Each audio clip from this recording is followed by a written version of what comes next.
Hello everyone, welcome to Ravi Didi classes. Friends, आज की video का एक मोस्ट इंपॉर्टेंट टॉपिक क्या है? Animal conservation projects. जो भी फ्रेंड्स एनिमल के संरक्षण के लिए प्रोजेक्ट गवर्नमेंट ने शुरू करे हैं, आज हम इस वीडियो में उन सभी इंपॉर्टेंट प्रोजेक्ट्स के बारे में बात करेंगे। जैसे प्रोजेक्ट टाइगर है, प्रोजेक्ट रेड पांडा हो गया, प्रोजेक्ट क्रोकोडाइल, प्रोजेक्ट वल्चर। तो इस तरह के जितने भी गवर्नमेंट ने प्रोजेक्ट्स शुरू करे हैं, उन सभी प्रोजेक्ट्स के बारे में आज अब डिटेल वाइज यहाँ पे देखने वाले हैं। तो पहले मैं आपको एक एक करके सभी इंपॉर्टेंट प्रोजेक्ट्स को करवाऊंगी, उसके बाद कुछ एमसीक्यूज यहाँ पे हम डिस्कस करेंगे। तो ओवरऑल जो है आपके सभी कॉम्पिटिटिव एग्जाम्स के लिए ये बहुत ही इंपॉर्टेंट टॉपिक है। तो अगर आप किसी भी एग्ज़ाम की प्रिपरेशन कर रही हैं, ये वीडियो आपको काफ़ी ज़्यादा हेल्प करने वाली है। तो आइए फ्रेंड्स, आज का जो है इंपॉर्टेंट सेशन हम शुरू करती हैं। तो देखिए, सभी प्रोजेक्ट से रिलेटेड जो भी इंपॉर्टेंट पॉइंट्स होंगे वो हम डिस्कस करते चलेंगे। सबसे पहले बात करते हैं मोस्ट इंपॉर्टेंट प्रोजेक्ट, जो कि है प्रोजेक्ट टाइगर। पहला तो क्वेश्चन यही बन जाता है कि प्रोजेक्ट टाइगर को लॉन्च कब किया गया था? तो ये प्रोजेक्ट लॉन्च हुआ था 1 अप्रैल 1973 को। ठीक है, तो इसको आप लोग एग्जैक्ट डेट आपको याद रखनी है।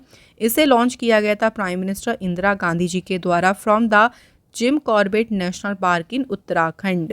तो ये सारे पॉइंट्स बहुत इंपॉर्टेंट है कि प्रोजेक्ट टाइगर को किसने लॉन्च किया था? इंदिरा गांधी जी ने। कहाँ से लॉन्च किया गया था? ये जिम कॉर्बेट नेशनल पार्क से। अब ये प्रोजेक्ट क्यों लेके आई थी गवर्नमेंट? देखिए, इस प्रोजेक्ट का मेन उद्देश्य क्या था? टाइगर्स की जो पॉपुलेशन है उसको इंक्रीज करना, बाघों की आबादी बढ़ाने का इसमें लक्ष्य रखा गया था। टाइगर्स का साइंटिफिक नेम क्या है? Panthera tigris. कुछ और भी इंपॉर्टेंट पॉइंट्स है। देखिए, करंटली अगर बात करते हैं इंडिया में कितने टाइगर रिजर्व हैं, तो करंटली इंडिया में 55 टाइगर रिजर्व हैं, जिसमें सबसे पहला टाइगर रिजर्व है उत्तराखंड का जिम कॉर्बेट टाइगर रिजर्व। और सबसे लेटेस्ट यानी अगर बात करें 55th टाइगर रिजर्व की, वो है धौलपुर करौली टाइगर रिजर्व, जो कि है राजस्थान में। ये दोनों ही इंपॉर्टेंट है, पहला और सबसे लेटेस्ट। अच्छा, सबसे लार्जेस्ट की बात करें कि सबसे बड़ा टाइगर रिजर्व इंडिया में कौन सा है? नागार्जुन सागर श्रीशैलम आंध्र प्रदेश में है ये। और सबसे स्मॉलेस्ट टाइगर रिजर्व है बोर टाइगर रिजर्व, जो कि फ्रेंड्स कहाँ पे है? महाराष्ट्र में लोकेटेड। तो जो भी पॉइंट्स मैंने आपको यहाँ पे समझाए हैं, कोई भी क्वेश्चन आ सकता है कि करंट में बताइए टाइगर रिजर्व कितनी है, तो आपका सिंपल आंसर होगा 55 है। क्लियर हो गया? तो पहला प्रोजेक्ट कौन सा था? Project tiger. इसके बाद नेक्स्ट प्रोजेक्ट बात करते हैं, जो कि है प्रोजेक्ट एलिफेंट। प्रोजेक्ट एलिफेंट जो है कब लॉन्च हुआ था? तो इसे 1992 में 1992 में इस प्रोजेक्ट को लॉन्च किया गया था।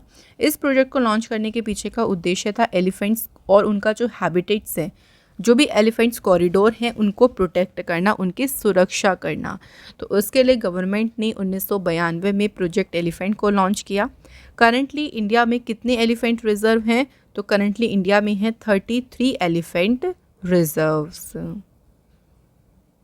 गवर्नमेंट ने देखिए 2010 में डिक्लेयर किया था एलिफेंट को नेशनल हेरिटेज एनिमल। ये बहुत ही इंपॉर्टेंट पॉइंट है कि देश का राष्ट्रीय विरासत पशु कौन सा है? एलिफेंट। और इसे कब डिक्लेयर किया था? तो इसे भारत सरकार ने 2010 में घोषित किया था। सबसे पहला एलिफेंट रिजर्व कौन सा रहा? झारखंड का सिंहभूम एलिफेंट रिजर्व। और सबसे लेटेस्ट कौन सा है? उत्तर प्रदेश का तेराई एलिफेंट रिजर्व। करंटली बात करते हैं एलिफेंट्स को, IUCN की बात करें तो इसको एंडेंजर्ड की जो कैटेगरी है उसमें इसको रखा गया है एलिफेंट को। सबसे ज़्यादा एलिफेंट की पॉपुलेशन कौन से राज्य में है? Very important question. तो सबसे ज़्यादा है कर्नाटक स्टेट में, देन उसके बाद है असम और फिर है केरल। तो आपको मोस्ट याद रखनी है कि सबसे ज़्यादा एलिफेंट्स की पॉपुलेशन कौन से राज्य में है? कर्नाटक स्टेट में। नेक्स्ट बात करते हैं प्रोजेक्ट राइनोसोरस की, यानी प्रोजेक्ट गेंडा। कब लॉन्च हुआ था? तो प्रोजेक्ट राइनोसोरस लॉन्च हुआ था 2005 में। इसका उद्देश्य था जो राइनोसोरस हैं, जो गैंडे हैं, उनकी सुरक्षा करना, उनको संरक्षण देना और इनको वनरेबल जो कैटेगरी है, जो असुरक्षित की कैटेगरी है, उसमें रखा गया है प्रोजेक्ट किसको? राइनोसोरस को। राइनोसोरस के लिए असम में देखिए 4 प्रोटेक्टेड एरियाज़ हैं, जिसमें सबसे मोस्ट इंपॉर्टेंट है Kaziranga national park. Kaziranga national park जो है ना फ्रेंड्स, ये 1 हॉर्न राइनोसोरस के लिए काफ़ी ज़्यादा फेमस है ये नेशनल पार्क। इसके अलावा और भी हैं देखिए, जो कि हैं Pobitora national park, Orang national park और मानस नेशनल पार्क। तो ये असम में 4 प्रोटेक्टेड एरियाज़ हैं, किसके लिए? राइनोसोरस के लिए। Assam is home to nearly 85% of the world Indian rhinoceros population. Assam दुनिया की लगभग 85% भारतीय गेंडों की आबादी का घर है। तो आप एक तरह से कह सकते हैं कि सबसे ज़्यादा राइनोसोरस आपको कौन से राज्य में मिलेंगे? असम राज्य में। नेक्स्ट फ्रेंड्स, बात करने से पहले एक इम्पॉर्टेंट पॉइंट आप लोगों से डिस्कस करेंगे। फ्रेंड्स, अगर आप किसी भी एग्ज़ाम की प्रिपरेशन कर रही हैं तो उन सभी एग्ज़ाम्स से रिलेटेड हमने ई बुक्स को लॉन्च किया है, जिसमें करंट की अभी आपकी जून की मंथली करंट अफेयर्स की ई बुक्स आपको मिल जाएगी। 6 महीने के करंट अफेयर्स की ई बुक्स भी अवेलेबल हैं, जिसमें मोस्ट इंपॉर्टेंट क्वेश्चन दिए गए हैं आपके एग्ज़ाम के लिए। इन ई बुक्स को आप इजीली हमारी वेबसाइट से बाय कर सकती हैं, जिसका कि लिंक आपको डिस्क्रिप्शन बॉक्स में मिल जाएगा। अब बात करते हैं नेक्स्ट प्रोजेक्ट की, जो कि है प्रोजेक्ट क्रोकोडाइल, प्रोजेक्ट मगरमच्छ। फर्स्ट इंपॉर्टेंट क्वेश्चन कि प्रोजेक्ट क्रोकोडाइल कब लॉन्च किया गया था? तो 1975 में जो है प्रोजेक्ट लॉन्च हुआ था। हमारी कंट्री का पहला देखिए घड़ियाल ब्रीडिंग सेंटर कहाँ पे बिल्ड किया गया था? तो ये था उड़ीसा का नंदनकानन बायोलॉजिकल पार्क, जहाँ पे कंट्री का पहला घड़ियाल ब्रीडिंग सेंटर को बनाया गया। Initially the crocodile conservation project, इसको लॉन्च किया गया उड़ीसा के सतकोशिया गॉर्ज सेंचुरी में। तो बहुत इंपॉर्टेंट क्वेश्चंस के साथ हमें याद रखना है, ये प्रोजेक्ट लॉन्च हुआ था 1975 में। इसके बाद फ्रेंड्स बात करते हैं प्रोजेक्ट वल्चर की। तो वल्चर यानी प्रोजेक्ट गिद्ध जो है, ये कब लॉन्च हुआ था? तो इसे 2006 में लॉन्च किया गया था। वल्चर एक्शन प्लान 2020 से 2025, ये 5 साल का जो प्लान सरकार लेके आई थी, इसमें कंट्री में जो वल्चर्स के संरक्षण के लिए इस प्लान को लॉन्च किया गया था। और वल्चर्स जो है ना, इनको IUCN की कौन सी कैटेगरी में रखा गया है? क्रिटिकली एंडेंजर्ड की का जो है इन्हें स्टेटस दिया गया। तो वल्चर्स की जो पॉपुलेशन बिल्कुल लुप्त हो गई थी, एक तरीके से ख़त्म हो रही थी, उनको वापस संरक्षण देने के लिए 2006 में प्रोजेक्ट शुरू किया गया था, project vulture. Next important point देखिए, द सेंट्रल जू अथॉरिटी और बॉम्बे नेचुरल हिस्ट्री सोसाइटी ने एस्टेब्लिश किया था वल्चर कंजर्वेशन ब्रीडिंग प्रोग्राम को। इसके बाद बात करते हैं प्रोजेक्ट हंगुल। हंगुल को कश्मीरी स्टैग भी कहते हैं। तो प्रोजेक्ट हंगुल जो है, इसे लॉन्च कब किया गया था? 1970 में, 1970 में। हंगुल जो है ना, उनको क्रिटिकली एंडेंजर्ड स्पीशीज़ है, जो मेनली पाई जाती हैं श्रीनगर के दाची-गाम नेशनल पार्क में। इस प्रोजेक्ट को देखिए बाद में इसका नाम चेंज किया गया है, इसका नाम रखा गया है save Kashmir red deer hangul. तो 2009 में जो है इसका प्रोजेक्ट का नाम चेंज करके किया गया save Kashmir red deer hangul. Next बात करते हैं प्रोजेक्ट मणिपुर थामिन की। प्रोजेक्ट मणिपुर थामिन जो है, ये प्रोजेक्ट लॉन्च हुआ था 1977 में। थामिन डियर जो है ना, इनको ऑल्सो एल्स डियर या फिर ब्राउ एंटलर्ड डियर भी जो है इनको कहा जाता है, और ये एंडेंजर्ड जो है इसकी कैटेगरी में इनको रखा गया है, थामिन डियर्स को। और इन्हीं को प्रोटेक्ट करने के लिए, संरक्षण देने के लिए सरकार ने 1977 में शुरू किया था प्रोजेक्ट मणिपुर थामिन। थामिन डियर जो है फ्रेंड्स, ये मणिपुर की जो लोकटक लेक है उसके साउथ ईस्टर्न जो पार्ट है वहाँ पे ये पाए जाती हैं। अच्छा, लोकटक झील से आपको एक इम्पॉर्टेंट पॉइंट ज़रूर याद आएगा कि लोकटक झील पे वर्ल्ड का एकमात्र जो है फ्लोटिंग नेशनल पार्क है, जो कि है कौन सा? केबो लामजाओ नेशनल पार्क। ठीक है, ये लोकटक लेक पे ही है मणिपुर में। अच्छा फ्रेंड्स, कुछ और इम्पॉर्टेंट पॉइंट्स में देखिए, द सांगाई इज़ सब स्पीशीज़ ऑफ एल्ड डियर, जो कि मेनली पाई जाती हैं मणिपुर में। सो संगाई एल्ड्स हिरण की जो है एक उपप्रजाति है, जो केवल भारत के मणिपुर में पाई जाती हैं। ऑल्सो जो है ये मणिपुर का स्टेट एनिमल भी है। तो इसी को प्रोटेक्ट करने के लिए ये जो प्रोजेक्ट जो है मणिपुर थामिन, इसे लॉन्च किया गया था। नेक्स्ट बात करते हैं प्रोजेक्ट रेड पांडा की। तो प्रोजेक्ट रेड पांडा जो है, ये कब लॉन्च हुआ था? देखिए, तो इसे लॉन्च किया गया था 1994 में। तो 1994 में शुरू हुआ था प्रोजेक्ट रेड पांडा। रेड पांडा जो है, इसको कौन सी कैटेगरी में रखा है? Endangered. Red panda is found in Arunachal Pradesh, Sikkim and the Himalayas around Darjeeling. तो कहाँ कहाँ पाए जाते हैं ये? अरुणाचल प्रदेश, सिक्किम और दार्जिलिंग के आसपास हिमालय में पाए जाते हैं रेड पांडा। और इनको जो है संरक्षण देने के लिए ये प्रोजेक्ट रेड पांडा को 1994 में स्टार्ट किया गया। नेक्स्ट बात करते हैं conservation of Gangetic river dolphin. तो फ्रेंड्स, गंगेटिक रिवर डॉल्फिन जो है इनके संरक्षण के लिए जो प्रोजेक्ट शुरू किया था वो शुरू किया गया था 1986 में। करंट में इनका IUCN स्टेटस क्या है? Endangered. Ministry of environment and forest designated the Ganges river dolphin as the national aquatic animal. Dolphin को क्या कहा जाता है? तो जो हमारी डॉल्फिन जो है ना फ्रेंड्स, ये हमारी नेशनल एक्वेटिक एनिमल है, राष्ट्रीय जलीय पशु है। डॉल्फिन जो है मेनली कहाँ पाए जाते हैं? तो ये मेनली पाए जाते हैं Ganga and the Brahmaputra reverse में। नेशनल डॉल्फिन डे कब मनाया जाता है? 5 अक्टूबर को। ये बहुत ही इंपॉर्टेंट पॉइंट है कि नेशनल डॉल्फिन डे कब सेलिब्रेट करते हैं? 5 अक्टूबर को। उत्तर प्रदेश के चीफ मिनिस्टर योगी आदित्यनाथ ने जो गंगेटिक डॉल्फिन है उसे अपना स्टेट एक्वेटिक एनिमल डिक्लेयर किया था। तो ये एक एक्स्ट्रा इंपॉर्टेंट पॉइंट है, इसको हमें याद रखना है क्योंकि एग्जाम में पूछ सकते हैं कि किस स्टेट के चीफ मिनिस्टर ने गंगेटिक डॉल्फिन को अपना स्टेट एक्वेटिक एनिमल डिक्लेयर किया है?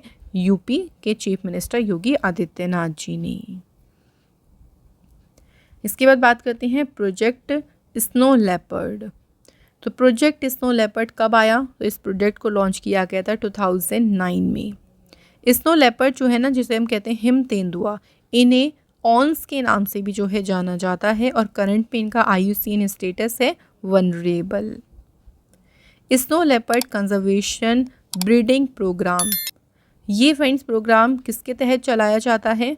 Padmaja Naidu Himalayan zoological park जो कि दार्जिलिंग वेस्ट बंगाल में है। तो हिम तेंदुआ संरक्षण प्रजनन कार्यक्रम Padmaja Naidu Himalayan zoological park Darjeeling में चलाया जाता है। तो ये आपको जूलॉजिकल पार्क का नाम याद रखना है जहाँ पर इस प्रोग्राम को चलाया जाता है। इसके बाद फ्रेंड्स नेक्स्ट प्रोजेक्ट कौन सा है? Project great Indian bustard. तो प्रोजेक्ट ग्रेट इंडियन बस्टर्ड ये प्रोजेक्ट देखिए कब लॉन्च हुआ था? पहला इंपॉर्टेंट क्वेश्चन। तो ये प्रोजेक्ट लॉन्च हुआ था 2013 में। करंट में इसका IUCN स्टेटस है क्रिटिकली एंडेंजर्ड। और जो इंडियन बस्टर्ड है ना, देखिए ये जो बर्ड है इसी को प्रोटेक्ट करने के लिए, कंजर्व करने के लिए, ताकि इनकी जो संख्या है देखिए जो घट रही है उसको हम बढ़ा सकें, रोक सकें एक तरीके से, जो डिक्लाइन पॉपुलेशन हो रही है उसी को करने के लिए प्रोजेक्ट ग्रेट इंडियन बस्टर्ड को गवर्नमेंट ने लॉन्च किया 2013 में। इसके बाद नेक्स्ट इंपॉर्टेंट प्रोजेक्ट है प्रोजेक्ट चीता। कब आया प्रोजेक्ट चीता? 2022 में। इसका उद्देश्य था कि चीतास की जो पॉपुलेशन है उसको रीस्टोर करना।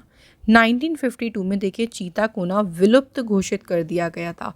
चीता की जो पॉपुलेशन थी वो बिल्कुल समाप्त हो गई थी। तो वापस इनकी पॉपुलेशन को दोबारा से इनकी आबादी बहाल करने के लिए एक प्रोजेक्ट शुरू किया गया था 2022 में, जो कि था प्रोजेक्ट चीता। ठीक है फ्रेंड्स, ये काफ़ी इंपॉर्टेंट है और बिल्कुल लेटेस्ट प्रोजेक्ट है, तो ये इंपॉर्टेंट होगा एग्ज़ाम के लिए। तो यार यहाँ पे हमारे जितने भी इंपॉर्टेंट प्रोजेक्ट शुरू किए गए थे वो मैंने आपको सभी के बारे में जो भी इंपॉर्टेंट पॉइंट्स थे वो बता दिए हैं। अब कुछ ऐसे डेज़ भी हैं जो एनिमल्स से रिलेटेड डेज़ हैं। देख लेते हैं कौन कौन से इंपॉर्टेंट डेज़ हैं। इंटरनेशनल चीता डे कब सेलिब्रेट करते हैं? 4 दिसंबर को। उसके बाद देखिए इंटरनेशनल टाइगर डे, ये कब मनाया जाता है? 29 जुलाई। नेशनल डॉल्फिन डे मनाया जाता है कब? 5 अक्टूबर को। इसके बाद देखिए वर्ल्ड एलिफेंट डे मनाया जाता है 12 अगस्त। वर्ल्ड राइनो डे कब मनाते हैं इसको? 22 सितंबर। वर्ल्ड क्रोकोडाइल डे ये मनाया जाता है 17 जून। नेक्स्ट है इंटरनेशनल स्नो लेपर्ड डे, कब सेलिब्रेट करते हैं? तो ये दिन मनाते हैं 23 अक्टूबर को।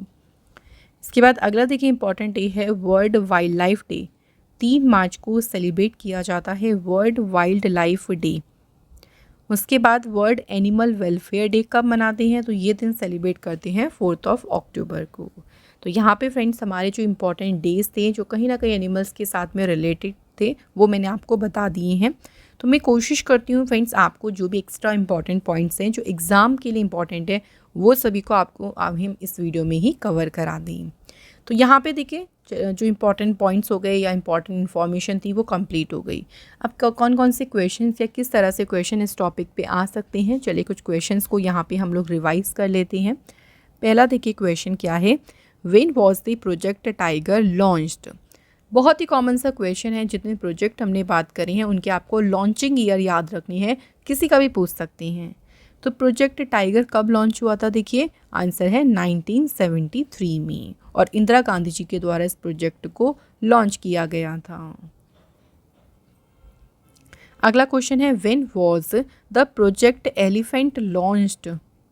प्रोजेक्ट एलिफेंट कब शुरू किया गया था, तो फ्रेंड्स ये कब शुरू हुआ था, 1992 में, 1992 में शुरू किया था प्रोजेक्ट एलिफेंट। अगला क्वेश्चन देखिए, when was the government of India had launched the project snow leopard. तो सरकार ने देखिए जो प्रोजेक्ट स्नो लेपर्ड है ये कब लॉन्च किया था, तो स्नो लेपर्ड जो प्रोजेक्ट है इसे लॉन्च कब किया गया था, 2009 में। स्नो लेपर्ड जो है इन्हें ऑन्स के नाम से भी जो है इन्हें जाना जाता है। नेक्स्ट हमारा क्वेश्चन है, when was the central zoo authority established in India. Bharat में केंद्रीय चिड़ियाघर जो प्राधिकरण है इसकी स्थापना कब की गई थी, तो इसकी स्थापना हुई थी कब, 1992 1992 में। अगला question, in India environmental protection act was introduce in the year. Bharat में देखिए पर्यावरण संरक्षण अधिनियम किस वर्ष लागू किया गया था, तो 1986 में लागू हुआ था environmental protection act. Next question, which of the following reserve area has undertaken project red panda with a view to conserving. निम्नलिखित में से किस रिजर्व क्षेत्र ने संरक्षण के उद्देश्य से प्रोजेक्ट रेड पांडा को शुरू किया था, तो रेड पांडा से रिलेटेड जो देखिए कंजर्वेशन जो एरिया है कौन सा है, Padmaja Naidu Himalayan zoological park, जो कि कहाँ पे लोकेटेड है, वेस्ट बंगाल में। Next, the term M stripe is sometimes seen in the news in the context of. कभी कभी आपने समाचारों में एम स्ट्राइप्स जो शब्द है ये देखा होगा, ये किससे रिलेटेड है, तो ये रिलेटेड है मेंटेनेंस ऑफ टाइगर रिजर्व। जितने भी टाइगर रिजर्व हैं देखिए उनके मेंटेनेंस से संबंधित है कौन सा word, M stripes. Next question, which of the following national park in Orissa serve as a natural habitat of white tiger. Orissa में निम्नलिखित में से कौन सा राष्ट्रीय उद्यान सफ़ेद बाघ का जो है प्राकृतिक आवास है, सही आंसर है Nandankanan national park. Next question है, which of the following national park is the natural habitat of Kashmiri stag. तो जो कश्मीरी स्टैग है इनमें से कौन सा राष्ट्रीय उद्यान है जो कि कश्मीरी हिरण का प्राकृतिक आवास है, answer is Dachigam national park. Next question है, इंटरनेशनल टाइगर डे ये कब सेलिब्रेट किया गया है, तो अंतर्राष्ट्रीय बाघ दिवस फ्रेंड्स ये मनाया जाता है 29 जुलाई को। नेक्स्ट क्वेश्चन है, which of the following is the national aquatic animal of India. निम्नलिखित में से कौन भारत का राष्ट्रीय जलीय जीव है, तो इनमें से कौन सा है, Gangetic dolphin. Next question, according to a recent report by the wildlife institute of India which state has the maximum number of Gangetic dolphins in India. India में बात करें सबसे ज़्यादा जो है डॉल्फिन्स की संख्या देखिए भारत के कौन से राज्य में है, उत्तर प्रदेश में। नेक्स्ट क्वेश्चन है, प्रोजेक्ट रेड पांडा कब शुरू किया गया था, तो रेड पांडा प्रोजेक्ट शुरू किया गया था कब, 1994 में। Next question, international red panda day is observed on which Saturday in September. जो अंतर्राष्ट्रीय लाल पांडा दिवस है देखिए ये सितंबर माह में किस शनिवार को मनाया जाता है, तो सितंबर का जो 3rd सैटरडे है उस दिन मनाया जाता है international red panda day. Next, project Manipur thamin was started in. तो देखिए लॉन्चिंग ईयर तो फ्रेंड्स आप लोगों से कोई सा भी पूछ सकते हैं, बात करें मणिपुर थामिन परियोजना की, तो ये परियोजना शुरू की गई थी 1977 में। नेक्स्ट क्वेश्चन है project crocodile was started in, तो प्रोजेक्ट जो मगरमच्छ है कब शुरू किया गया था? 1975 में। इसके बाद फ्रेंड्स अगला इंपॉर्टेंट क्वेश्चन है Nagarjuna Sagar Srisailam tiger reserve is located in which state. देखिए नागार्जुन सागर श्रीशैलम जो टाइगर रिजर्व है ना, ये सबसे बड़ा भारत का लार्जेस्ट टाइगर रिजर्व है और ये कहाँ पे लोकेटेड है? आंध्र प्रदेश में। नेक्स्ट क्वेश्चन है विच state has the highest number of elephants, किस राज्य में हाथियों की संख्या सबसे ज़्यादा है? तो एलिफेंट्स की संख्या जो है सबसे ज़्यादा है कर्नाटक स्टेट में। तो फ्रेंड्स इस तरह से जो है आपको यहाँ से क्वेश्चंस बन सकते हैं, जो इंपॉर्टेंट क्वेश्चंस बन सकते थे या कैसे यहाँ से इस टॉपिक से क्वेश्चन आ सकते हैं वो मैंने आपको यहाँ पे कवर अप करा दिए हैं। अब आप लोगों का एक क्विक टेस्ट ले लेते हैं। चलिए इन 2 क्वेश्चन मैं आप लोगों से पूछने वाली हूँ, इनके आंसर आप लोग मुझे कमेंट बॉक्स में ज़रूर बताएं। पहला क्वेश्चन देखिए, when was project tiger launched. So बात यहाँ पे करें प्रोजेक्ट टाइगर जो है कब शुरू किया गया था। Second question, in India environmental protection act was introduced in the year, Bharat में पर्यावरण संरक्षण अधिनियम किस वर्ष लागू किया गया था। तो इन दोनों क्वेश्चन के आंसर फ्रेंड्स आप लोग हमें कमेंट बॉक्स में ज़रूर लिखें। और फ्रेंड्स यहाँ पे आज का हमारा जो एनिमल कंजर्वेशन प्रोजेक्ट्स का टॉपिक है वो यहाँ पे हो जाता है पूरा। फ्रेंड्स अगर आप किसी भी एग्ज़ाम की प्रिपरेशन कर रही हैं तो उन सभी एग्ज़ाम के लिए हमारी ई बुक्स आपको काफ़ी ज़्यादा हेल्प करेंगी। इन ई बुक्स में आपको मोस्ट इंपॉर्टेंट क्वेश्चंस दिए गए हैं। आप कैसे इनको बाय कर सकते हैं, तो गूगल पर आप हमारी वेबसाइट को ओपन करें www.ravibookspdf.com। तो ओपन करने के बाद आपको बहुत सारी ई बुक्स मिल जाएंगी जिसमें करंट अफेयर्स की भी हैं, सब्जेक्ट वाइज ई बुक्स भी हैं, वहाँ से आप इजीली इनको बाय कर सकते हैं। सो आज का फ्रेंड्स आपको हमारा इंपॉर्टेंट टॉपिक कैसा लगा, आप अपना हमें फीडबैक ज़रूर दीजिएगा। ऐसे ही और भी इंपॉर्टेंट टॉपिक्स जो हैं हम आपके लिए लेके आते रहेंगे। Thank you so much for watching this video.